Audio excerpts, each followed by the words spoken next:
Tonight, close to 900,000 people in this country will bed down inside a vehicle. No road trip. No off-grid fantasy. Just a car parked somewhere quiet. Because the cost of a room finally outran the size of a paycheck, sit with the detail almost no coverage leads with. The bulk of these people clock in somewhere. They keep a schedule.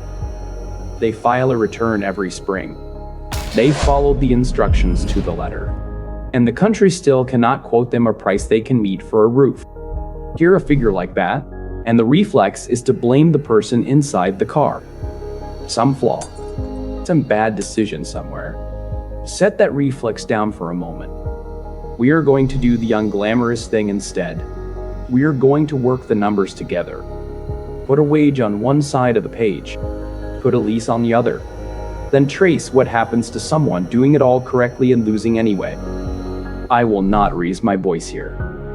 I do not need to. The figures do the shouting on their own. And understand this much up front. There's a kind of life on wheels that people choose for the joy of it. This is the exact opposite of that. This is what shows up when earning and renting drift too far apart. A parking stall becomes the last affordable square of the city. The final patch a person can still reach. So follow one quiet thread with me. By the end, the lots you pass on your way to work will stop reading as empty. Begin with the bill that cracks first. Picture a modest one-bedroom.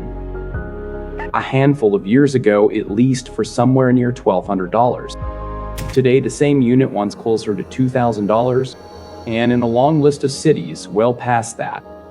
Paychecks never caught up. The grocery run got steeper.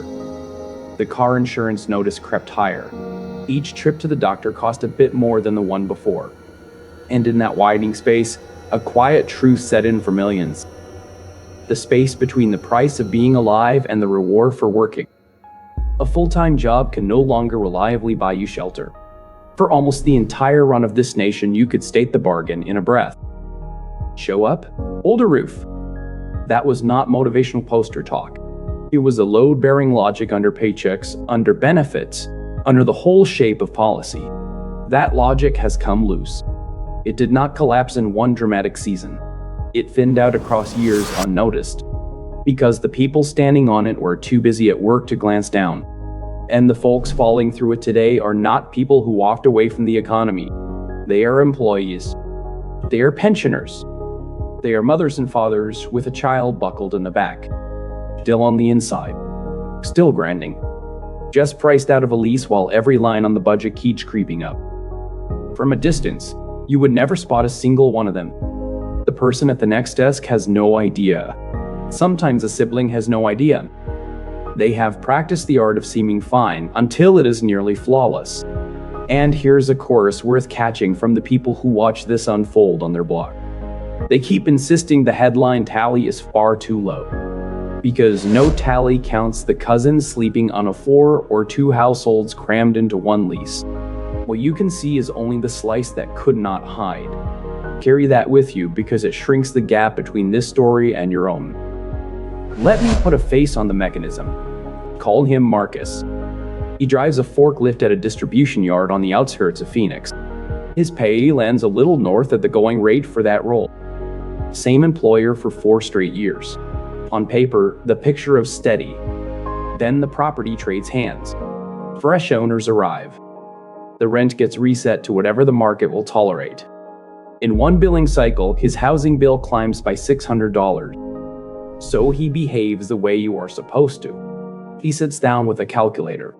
Pushing out to a cheaper suburb burns the savings in gas and commute time. Stacking a second job means operating a forklift on a fraction of the sleep. It is a hazard all its own. So he lands on a fix that feels temporary and sensible. The truck becomes home. He banks every spare dollar. He sets a 90-day clock. That clock ran out a year and a half back. The places he was reaching toward kept floating higher, always a step beyond his savings. The finish line slid away each time his fingers brushed it. He is not parked there because he quit on himself. He's parked there because the target refuses to hold still. The man who signs his time card suspects nothing. He freshens up at a fuel station basin before every shift. He keeps a tidy lie loaded for the moment someone wonders aloud about his address. He acts out a steadiness he has lost, because he has seen what waits on the other side of the act dropping. Read that clearly. It is not a defect in him. It is a floor that slid out from under a man who never stepped off it. And pay attention to the shape of the fall. No lightning strike. No single ruinous night. We tend to imagine this as a ledge, one awful shove, and you are gone. It rarely behaves like that. It behaves like a slow drip. One cost edges up. One reserve drains down. A stopgap quietly calcifies into an address. By the time an outsider would clock it, the whole thing has already hardened. He did not gamble recklessly. He placed a sober bet, and the market simply sprinted past him. Here is the reason a car at speed never registers it. A cluster of tents builds visible pressure. Cameras find it. Officials are forced into a statement. But a still lot of vehicles with the glass shaded over signals nothing to a passerby. Your eyes land on parked cars. Your brain files an ordinary lot. This form of homelessness is engineered to disappear. A van at the curb of a residential block reads as background. A household tucked inside a wagon blends with everyone else hauling groceries. And the people in those seats labor to keep it exactly that seamless. Shirts ironed. A cover story rehearsed. A bargain gym account kept current for a single purpose. The wash-up before the morning shift. None of it matches the homelessness we were raised to picture. It wears the face of the ordinary, right up to the instant you learn the signals. That camouflage is precisely why it crept so far before the public clocked it. Smallness was never the issue. Silence was, and silence slips by almost everyone. Staying unseen is a second shift layered on top of the first. You guard the story. You keep a wardrobe pressed inside a cabin with no wardrobe. You schedule the shower and the meal and the moves, so no single towel betrays the rest. And the energy goes not toward the exit, but toward the disguise. Which tells you how heavy the stigma sits on a situation almost none of them asked for. Now lift that invisibility and drop it onto the most moneyed ground on the planet. In Santa Clara County, the heart of Silicon Valley, one figure more than doubled after the pandemic. The slice of homeless residents bunking in vehicles. The figure traveled from 18% to 37%. Pause on where that is. A region as rich as any in the human record. Firms valued in the hundreds of billions. And a swelling share of its unhoused, now fold down seat to sleep. A few of them park within eyeshot of the campuses themselves. The shortage was never in jobs. The shortage was in a place to live that a paid worker could actually swing. Let that separation settle and the whole crisis tilts into a new light. This was never the tale of people who dropped out. It is the tale of people who stayed in and lost the same. Before we push on, tell me the moment that landed hardest for you. Leave it below. Knowing what you carry out of this genuinely shapes what I make next. The second a person trades an apartment for a vehicle, a hidden economy boots up. Most of us never learn. It is running. Every breakdown converts straight into a housing crisis. A warning light is no longer a chore. It is a possible eviction notice in disguise. A failing gearbox is not a line on an invoice. It is the one stroke that can topple the whole arrangement. A blowout on the wrong dawn turns into a skipped shift. And a skipped shift can turn into a pink slip. And a pink slip means the vehicle can no longer even be kept alive. People in aging rigs talk about a tally that never stops spinning in their head. Gas parole divorced. Renew all dates. Which curbs draw a ticket? Which corners invite the tow truck? The propane gauge. Each figure pours into one daily sum where a single wrong move wipes you out. Sit with what that does to a person hour after hour. You never fully clock off. You watch the fuel needle the way others watch a clock. You decode street signage like a binding contract. You run silent arithmetic in the checkout aisle over whether the plates or groceries win this week. There is simply no room left in your head for the job meant to lift you out. The chaos quietly drains the very thing escape requires. Somewhere in the farm belt of Central California, a mechanic grasps this. He grasps it more deeply than most people holding office. His base sits along a row of warehouses. A fair number of the folks rolling in are plainly living behind the wheel. So when he tallies up a job, he understands the real weight of the slip. He is not pricing a fix. He is settling a stranger's housing for them. A $3,000 gearbox can be the last day of someone's shelter. So he floats payment terms he honestly has no business floating, because he has seen the alternative play out. That man is administering housing policy from a grease pit. Since the official machinery never finds the people idling in his lot, and it pays to ask why it never finds them, the relief net was stitched for an older poverty, the kind that came with a permanent address. This crowd is mobile, employed, unseen. So they fall clean through every program that begins with a mailing address. Now the road bends somewhere you will not see coming. The country is not curing this. It is settling into it. Towns up and down the map have begun launching what gets branded a safe parking program. Watched over lots where a person in a vehicle may legally pass the night. A faucet and a restroom within reach. Phrased that way, it almost lands as mercy. So turn it over and read the underside. A government is laying down lasting infrastructure for the express purpose of housing its citizens inside automobiles. Not a brief plank toward something steadier. A standing, sanctioned fixture for people who cannot reach ordinary shelter. That is not a cure. That is a nation quietly rebuilding itself around a wound it has chosen to leave open. And in its shadow, a grim little market takes shape. Out in California, operators step up clapped-out recreational vehicles, RVs in the usual shorthand.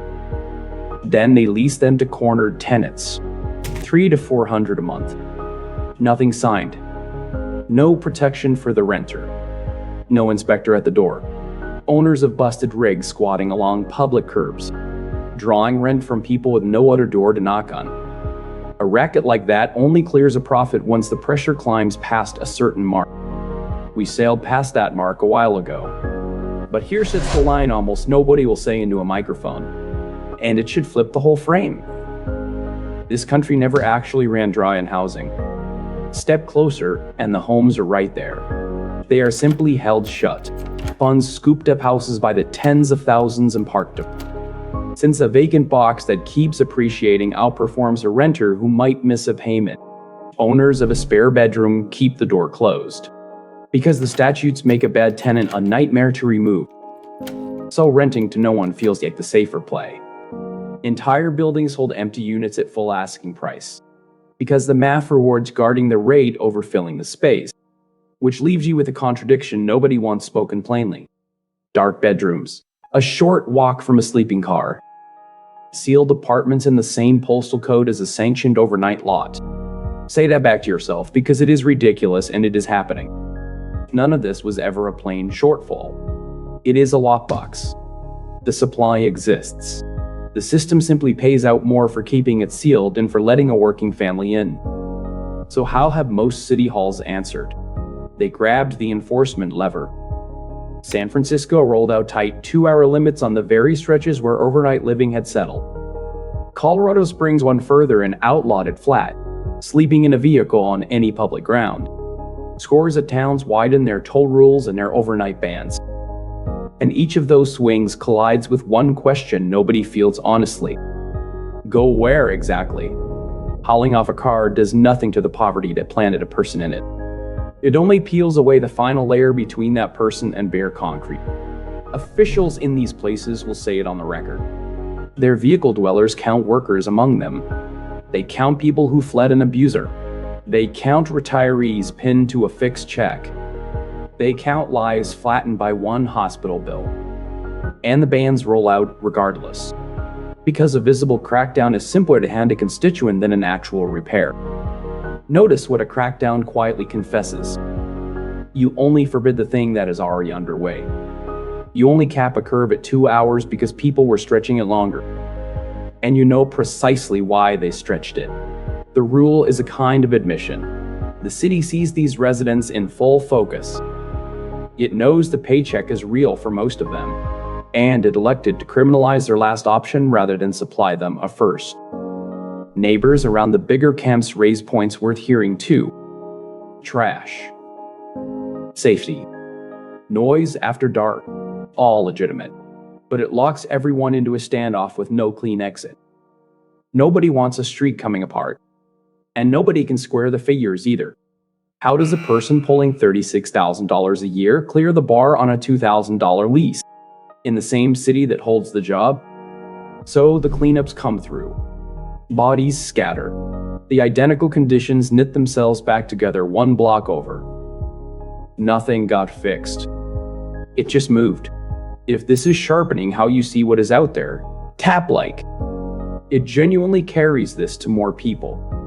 For a long stretch, one picture ruled the feeds. The kitted-out van, the platform bed, the warm little string of bulbs. A sunrise framed by open rear doors. A laptop balanced at the lip of a canyon. Liberation. Less, but better. A clean walk away from the grind. That picture buried something grim. The real thing wears none of that gloss. The real thing is a woman past 65. She taps her alarm awake every 90 minutes through the dark. She slides her car forward before a 2-hour clock flips. Because one citation could summon a tow she will not recover from.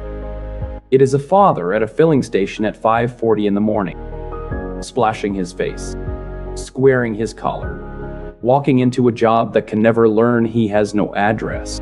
It is a 12-year-old wrapping up a signed reading by the thin light of a charging cable, because the battery is fading and the adults are stretching the last of it. The pretty label handed the displaced a gentler word to crouch behind. Nomads. On the move. Between addresses. Because the plain term homeless still drags a weight across this country that no rebrand can lift. Now hold one family close, because this is the part that costs the most to hear. 4 of them, up in the Pacific Northwest. 2 parents, 2 girls, ages 9 and 13. Both adults draw a paycheck, one at a front desk, one chasing invoices for a frayed outfit. Pooled, they bring home a touch above $60,000 in a year. Then the man who owned their place for 6 years sells it off. The buyer snaps the rent to market.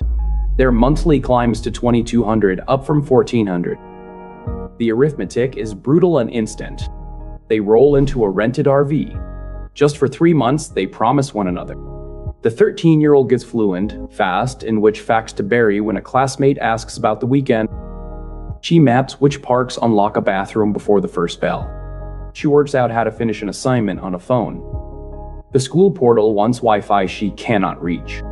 She picks up a quiet, rehearsed vigilance, the kind kids absorb in survival without a single lesson. Several 100,000 children are riding to some shape of this at this very moment. And harm is anything but theoretical. Shredded sleet. A hum of dread that never quits. A mind that cannot settle. A pulling away from other kids. These are recorded outcomes of long stretches of housing chaos in childhood. And they do not switch off the day the storm finally lifts. Here is the stretch that barely gets airtime. Once a person slips into vehicle homelessness, the path back up does not ease with time. It stiffens.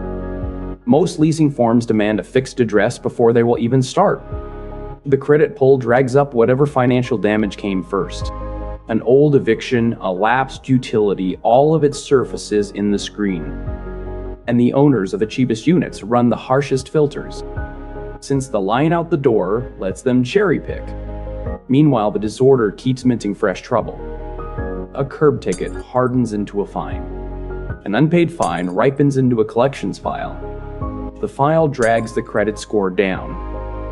A wounded score bars the next application. The registration lapse is because the fee lost a fight with a grocery bill. The lapsed registration breeds a new round of tickets. The pile grows while the person is still clocking in, still present every single day. Not banished from the system. Sealed inside it, the locks turn from the far side. This is the real engine of poverty now. Not one clean plunge. A slow snowballing wash where every fresh snag makes the next one worse. And the whole slide gathers speed the longer it runs. And there is a meanness folded into the math. The people inside it grasp it far better than the people drafting the rules. Suppose help finally arrives. Suppose a raise comes or some benefit clears. Watch the next move. The benefit usually anchors to the poverty line, not to what a life in that city runs. And those two numbers live worlds apart. So the raise lands, and a slab of it gets pulled back as the aid tapers off. You sprint harder only to hold the exact same ground. That is not slot. That is a machine wired to keep the lowest rungs coated in glue. You can do all of it right, and still find the door outpriced a hair beyond your fingertips. By design, one group buried in this crisis blindsides nearly everyone. Not kids who never got a foothold. Not graduates crushed under loans. Not high rollers whose wagers soured. People in their later years, past 55. People who, by any usual scorecard, had already cleared the hard miles. Among the quickest swelling slices of vehicle homelessness in the country are the old. They put in the decades. They paid in without fail. They obeyed the very playbook handed to them about assembling a steady life. Then they crossed into retirement and found the steadiness quietly auctioned off while their backs were turned. Meet Diane. 31 years delivering mail for the post office. She stepped away at 64 with a small but genuine pension and a clear, sober plan. A 2-bed unit in the same town that held her whole career. 3 years past her last route, the building flips to market pricing. Her pension does not move. It has no give to swallow a $600 monthly hike. Her choices thin out, one at a time, until the only one left upright is a secondhand motorhome. She lands it for $11,000. She parks on open public land at the rim of a small desert town. She points it toward the city twice a week for doctor visits. And when she lays out her life, she steers clear of the loud words. No crisis. No collapse. She reaches for one term, soft, stripped of drama. An adjustment. We adjusted down to whatever we could still carry. That word keeps recurring among people in her spot. On the surface, it plays like serenity, like someone who made her peace with the landing. Underneath, it carries far more weight. A way of living quietly surrendered. A retirement pictured one way and endured another.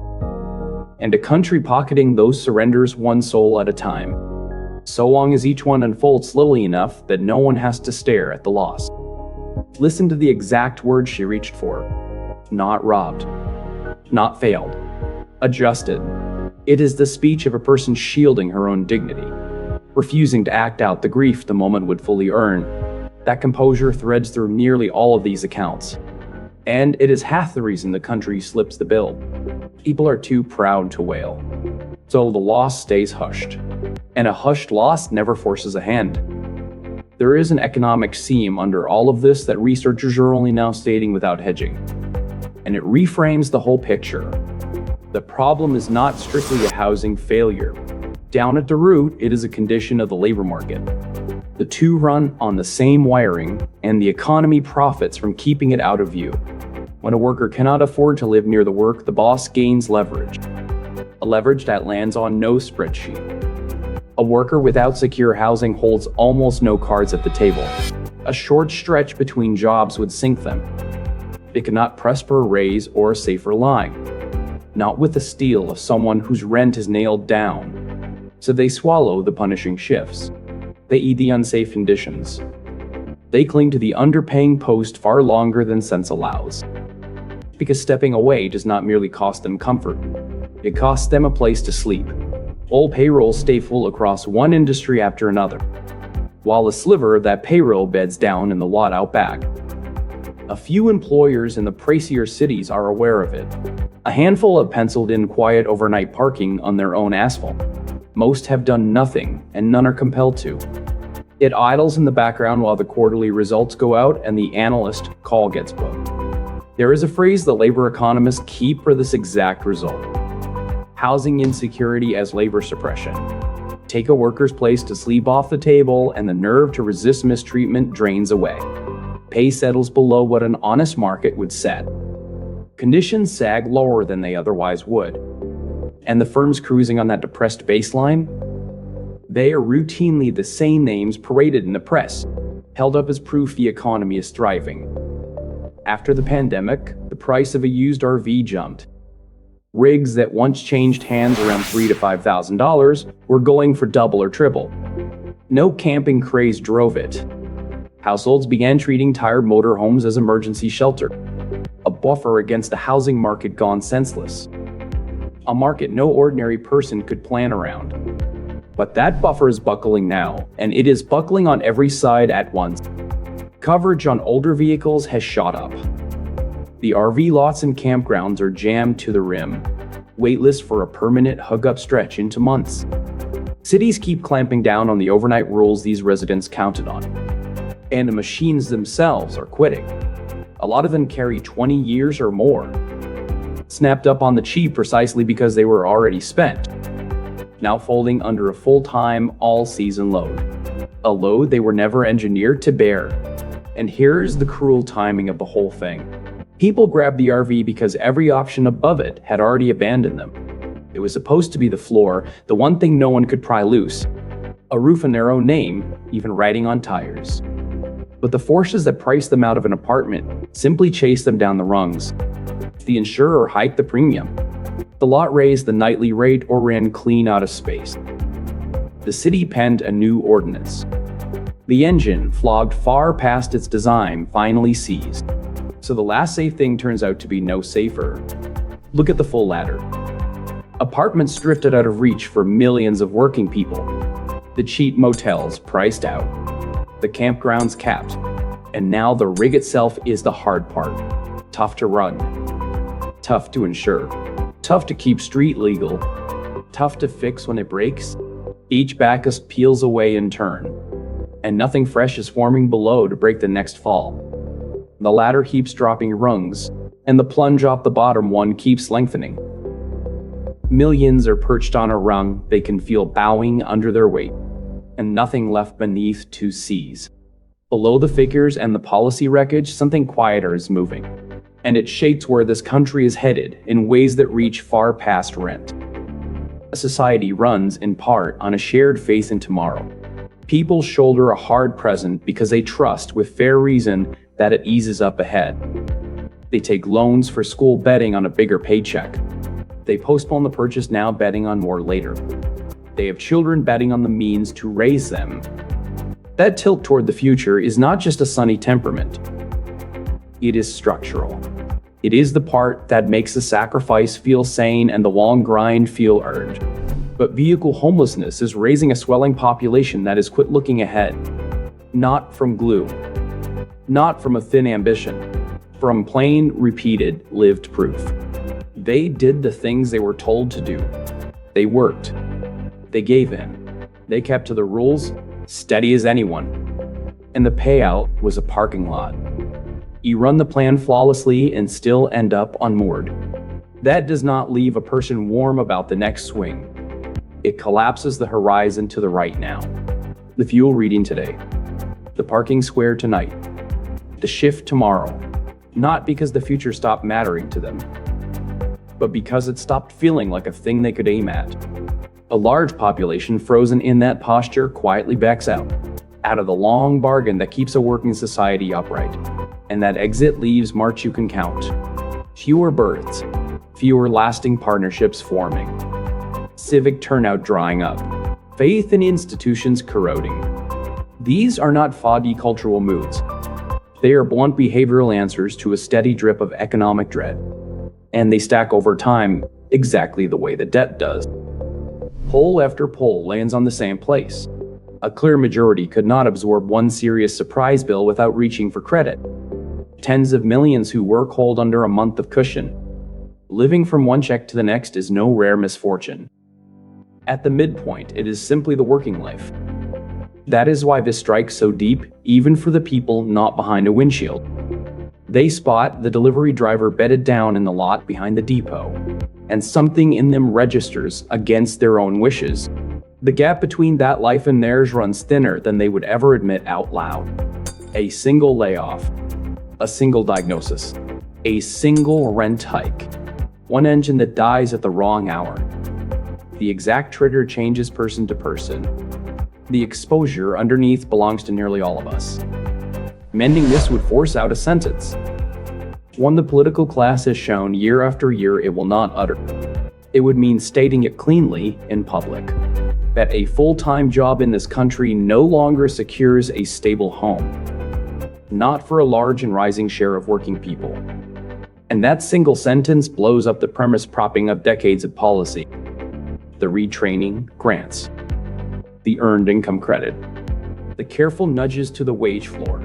Every piece sits on one belief, that a job is the answer to housing chaos, that steady work yields a steady life, that the exit always runs through a paycheck. That belief is coming apart now. Not in a seminar, in parking lots, as it happens.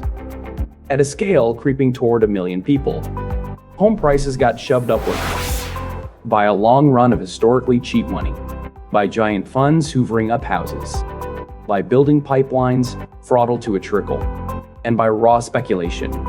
They now float far above wages in too many cities.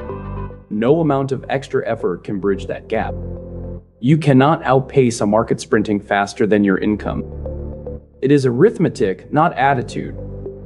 And the instruments that might actually reach the structure are the very ones not at tightest in deadlock. Money from the federal level for housing, rezoning at the city level, rules on what gets built, limits on how many homes a fund can swallow. A single town cannot patch a national supply collapse on its own. A crackdown raises not one new unit of housing. A safe parking lot raises not one new unit of housing. And we keep building genuinely affordable homes too slowly, slower than the people who need them multiply. So the lots keep filling. The engines fall silent after midnight. Children close their books under a week late. Workers rinse their faces in station restrooms ahead of the early clock-in. And the economy hums right along. Because enough of the hands holding it up have, for now, found a place to park. Here comes a point where a society quits treating a thing as an emergency. It starts filing it under ordinary background. The surest tell that the line is already behind us. A government pours lasting infrastructure around the condition, then brands that infrastructure as kindness instead of defeat. The watched lots, the overnight corners left alone on purpose. None of it solves the housing crisis. All of it adapts to the housing crisis. And once a system fully rebuilds itself around mass instability, the road back narrows hard. The workaround turns into the assumption. The assumption turns into the norm. And the norm slips quietly to a place a single generation back would not recognize. None of this dropped from the sky. It got assembled slowly across decades. Decades of widening gaps. Of housing run as a casino. Of wages held flat. Of debt piling up in the cupboard. Of leaders frozen on the questions that actually decide things. The vehicle became the release valve at the tail of that long line. A last resort with wheels under it. The final partition between a working poverty and the open pavement. That partition is splitting. We are long past asking whether this is real. The argument is closed. The live question is what we do next. Does this country name it the structural emergency it plainly is? Or keep adapting around it, one lot after another, until this new floor also fades from sight? Because the day we make our peace with working people sleeping in cars, we have already given our answer. We just chose not to say it out loud. So I will pass the last question over to you. And you will read, what has to shift first before a working person can reach a home again? Put it below. I go through every single one.